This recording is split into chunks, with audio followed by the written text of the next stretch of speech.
Sinyo may request kay Basilio bago sila maglaban. Beef ni Shea at Abra scripted daw. At linya ni Abra kay An Mateo, totoo nga ba? So tara.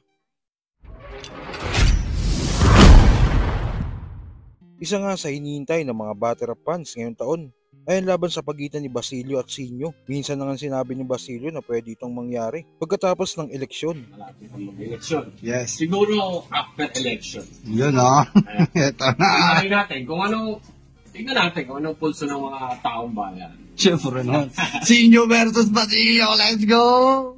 Kung sakaling maikasa nga ito ngayong 2025, pwede itong mangyari sa Vuelta Balentong o Ahon. Pero sa interview nga ni Sinyo sa linya-linya, sinabi niyang gusto niya muna sanang lumaban si Basilio ng isa bago sila maglaban. Kumbaga pagkalawang muna dahil ang tagal na nga ng huling battle ni Basilio taong 2013 pa.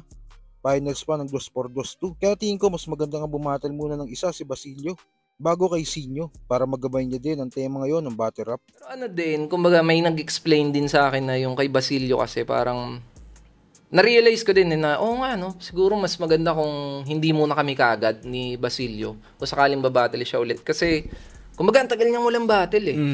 Pwedeng masabi niya na kaya niya pa pero iba na rin kasi yung kumbaga meta ngayon yung ano ng tao, iba na yung tingin nila sa battle rap. Sa kabilang balita naman, mainit nga ang sagutan ni Shea at Abra sa diss track nila.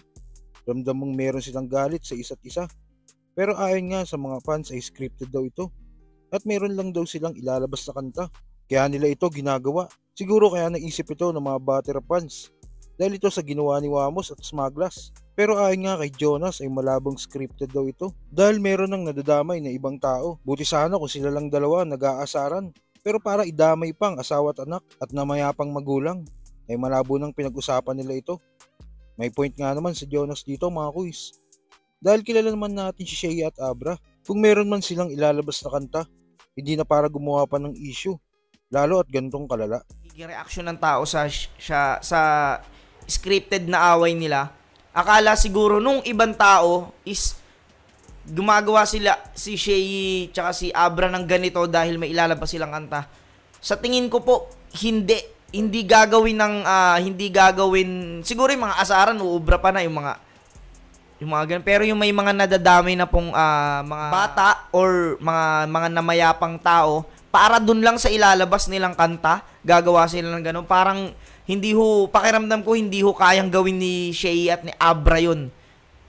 Kaya sa mga nagsasabing may ilalabas lang silang kanta, malaking hindi po yun. Malaking no po yun para sa akin. At sa uling balita naman, sa nilabas nga ni Abra ang diss back sa kantang Aubrey ni Shea na may title na Tarshi. Ay ang isa sa pinag-usapan ng linya ni Abra kay An Mateo. Huwag mo i-deny, simulat sa pool, talo na yan, hindi nang galit sa akin dahil sa ano nga ba man, di pa rin makaget over sa past, para ko alam kasi nung flip stage pa lang, ako na yung nauna kay An.